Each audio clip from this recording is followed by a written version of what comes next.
Morning and welcome to the news of the day and with the wonderful shade of the blinds and all that on the board. Let's discuss what's going on around the NHL world. Bobby Ryan is out indefinitely. He's taking part in the Players Assistance Program. So this is NHLPA and NHL Joint Assistance Program for players. Now, he left practice yesterday. He said he wasn't feeling well, I guess. That's what DJ Smith said anyways after. Hope everything's okay with Bobby Ryan. Again, they're not saying anything. They're just saying that Bobby Ryan's an important part of their team, and they're supporting him during this time. So it could be a lot of things. Hopefully everything is okay with him. We'll keep an eye on that. And since it's so open ended, we don't know if this is going to be one of those things needs a week or a month or what. But taking care of what you need to off the ice is just as important as what you do on the ice. Nikita Kucherov is listed as day-to-day, but they've been very clear that it is not a concussion. That the upper body injury that he's dealing with after the Braden Shen hit last night is not a concussion. And it doesn't sound like it's serious either. Reporters said he was seen after the game, and he looked like he was fine. So, again, injuries are tricky that way. Sometimes you're perfectly fine walking around, but you're in a lot of pain. So hopefully Kucherov's okay. Hopefully it's nothing major. St. Louis news. Jamie McGinn's been released from his professional tryout. I do believe Troy Brouwer's still there. So Brouwer's the one tryout still remaining. I think with the fact that the Blues are still performing really, really well, I think you bring in McGinn. I think you bring in Brouwer just to see if you're going to need him. And I get the feeling that they won't. Brouwer might end up getting signed, but I have a feeling that probably won't happen. I think this was just an emergency thing.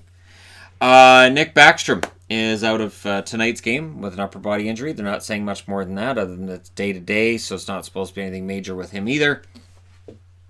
We'll see how that affects the Capitals against the Rangers. They have a lot of depth up front. So while losing Backstrom hurts, if it's just for a game, they can overcome that, and Ovechkin will just be like, all right, fine, I'll score 4. And Wilson will go out and mug a couple of people. It'll all be fine. So that I don't anticipate being a big deal. Jamie Benn, I did a video on his downward slide, but I need to mention in this video he does have 3 goals and 3 assists for 6 points over a 3-game point streak. So it's been a nice rejuvenation for Jamie Benn. It looks like it started with playing against the Canucks, and last night against the Canucks, he seemed to enjoy that a lot, so Jamie Benn will probably be thinking, how many times do we get to play the Canucks for the rest of the year? And when he gets told once, he'll probably be kind of sad about that. But all kidding aside, it's been nice to see him producing, and he was getting his chances throughout. The advanced stats community would tell you that, but he was snake bit. And it had got to the point where a quarter of the way into the season, you've got 1 goal. But now he's up to 4, and we'll see if he can continue this run. Cale Makar, I have discussed him in other videos. Plays for these guys, Colorado Avalanche. And there are some who seem to think that they called a race. You know what? I understand that it's not over, but there are some stats that Sportsnet stats talked about which are worthy of discussion. He is the first rookie defenseman with 20 points in 20 games since Brian Leetch in 1988-1989. The rookie record for points, Larry Murphy had 76. Right now, Makar's on pace for 90. If Makar keeps up the rate that he's scoring, even if he drops a bit and ends up with 80 points, he's Rookie of the Year. And I know that it may sound like I'm talking him up too much, but if you watch Colorado games, just watch highlights. Just watch Cale Makar highlights. Watch the synergy he has already with Nathan McKinnon, and it is absolutely intimidating to think of just how good this kid is going to be and for how long. He came into the league in the playoffs last year and looked like a veteran right away, and there were people saying it's not that big a deal. It's not that big a deal. He was a high draft pick. It is. His numbers are showing it is kind of a big deal. Could he tail off? Absolutely. But for me right now, he is the best of the freshmen because he doesn't play like it's his first year. Not even close. I also wanted to throw in here. There's going to be some Leaf fans getting ahead of me on this. Yeah, Kyle Dubas drives me nuts. So they interviewed him after the 6th straight loss last night against Vegas. And my God, everything he does is just a talking point.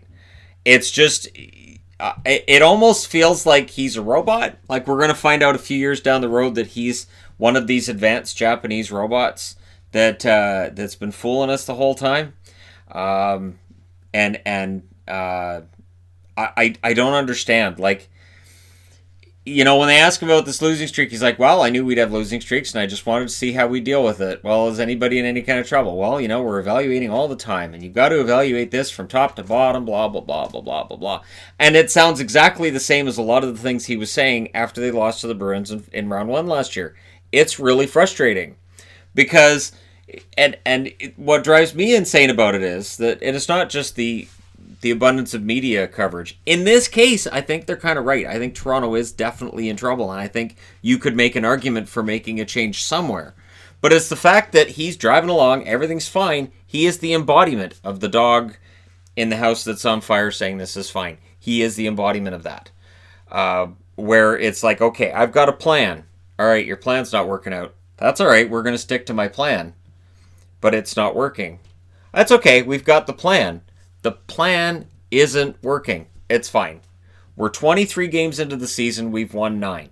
Don't worry about it. Everything is just fine. So, there you go. From a non-Leafs fan, drives me insane. We'll see what happens there. I don't know. And then he throws in, I'll wait and see how they do over the next week or 10 days. Okay. Yeah, keep doing that. Meanwhile, Jason Botterill understands there's an issue with his roster, and he's trying to actively fix it. He's trying to increase their depth with their forwards. With Buffalo, it's been a lot of things. Olofsson got off to a really good start. That's fallen off. All of his first 6 goals were on the power play.